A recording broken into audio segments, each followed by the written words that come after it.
পরিচিতি সভা পাশাপাশি আপনার সামগ্রিক বিষয় নিয়ে আলাপ আলোচনা হয়েছে যে বর্তমান সরকারের প্রতি জনগণের যে এত বিপুল জনসমর্থন,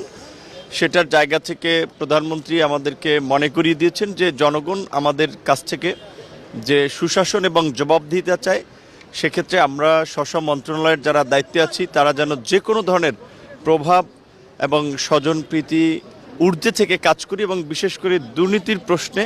যেন আমাদের একটা শক্ত অবস্থান থাকে। আগামীতে যে রমজান শুরু হচ্ছে, এই রমজানকে কেন্দ্র করে